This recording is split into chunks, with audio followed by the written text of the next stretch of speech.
একমাত্র আমাদের বাঁচার পথ একটাই, আমাদের সাংবাদিকদেরকে ঐক্যবদ্ধ হওয়া, এক সামিয়ানা তলে সমবেত হওয়া। মনে রাখবেন, সাংবাদিকদের কোনো বন্ধু নেই। আপনি যে নিউজটি লিখেছেন কারো পক্ষে যাবে কারো বিপক্ষে, যার পক্ষে যায় সে বলে কাদের গনি চৌধুরীর মতো ভালো সাংবাদিক আর নাই, যার বিপক্ষে যায় দুষ্ট লোকের সে বলছে ওর মতো ধান্দাবার সাংবাদিক আর নাই। এটা হলো বাস্তবতা। সমবেত হয়েছি আমরা গণমাধ্যমকে কিভাবে বাঁচাবো, আমরা কিভাবে বাঁচবো, আমাদের পথ চলাকে আমরা কিভাবে মসৃণ করতে পারি সেই চিন্তা চেতনা নিয়ে এবং সেদিন একটা চূড়ান্ত সিদ্ধান্ত নেওয়ার জন্য। আমি এর আগেও আরেকটি প্রোগ্রামে আপনাদের বলেছিলাম, গণমাধ্যম হচ্ছে গণতন্ত্রের চোখ।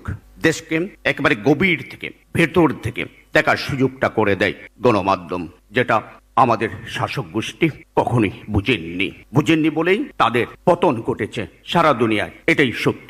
আজকের এই দিনটিতে আমি একবার দুটো কথা বলে শেষ করে দেব। আমাদের সবচেয়ে বড় প্রয়োজন ঐক্যের। মাহফুজান আহমেদ একটা কথা বলেন যে সাংবাদিকরাই সাংবাদিকতাকে বাঁচাতে পারে। আমি সেটা মনে করি একমাত্র আমাদের বাঁচার পথ একটাই, আমাদের সাংবাদিকদেরকে ঐক্যবদ্ধ হওয়া, এক সামিয়ানা তলে সমবেত হওয়া। আমাদের মধ্যে বিভেদ আমাদেরকে ভুলে যেতে হবে। বিভেদ ভুলে না গেলে আমাদেরকে এক একজনকে এক একভাবে তুলে নিয়ে যাবে। মনে রাখবেন, সাংবাদিকদের কোনো বন্ধু নেই। আপনি যে নিউজটি লিখেছেন কারো পক্ষে যাবে কারো বিপক্ষে, যার পক্ষে যায় সে বলে কাদের গনি চৌধুরীর মতো ভালো সাংবাদিক আর নাই, যার বিপক্ষে যায় দুষ্ট লোকের সে বলছে ওর মতো ধান্দাবার সাংবাদিক আর নাই। এটা হলো বাস্তবতা। আমাদেরকে তাই বাস্তবে আমাদের যে 50 বছরের যে ইতিহাস, 54 বছরের যে ইতিহাস, আমাদেরকে এক সামিয়ানা তোলে। খাবারের পছন্দ ভিন্ন হলেও মজার বেলায় সবাই এক।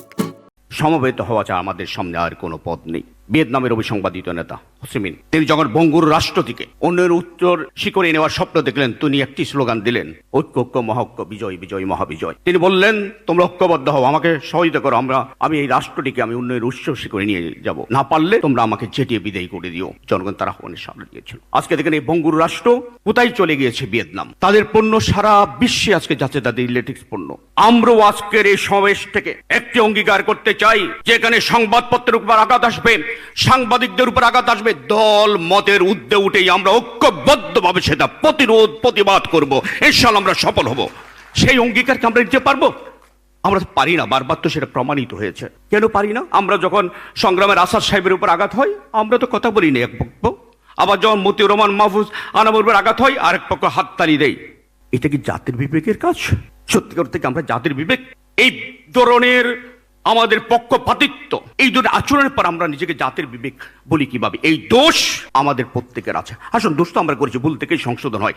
আসুন আজকের এই দিনে আমরা অঙ্গীকারবদ্ধ হই, আমরা শপথ নিই, আমরা ঐক্যবদ্ধ থাকবো। যেখানে সাংবাদিক যেই মত যেই পদ যার উপরই আঘাত আসবে আমরা সংঘবদ্ধভাবে ঐক্যবদ্ধভাবে রুখে দাঁড়াবো। ইনশাআল্লাহ আমরা সফলতা পাবো।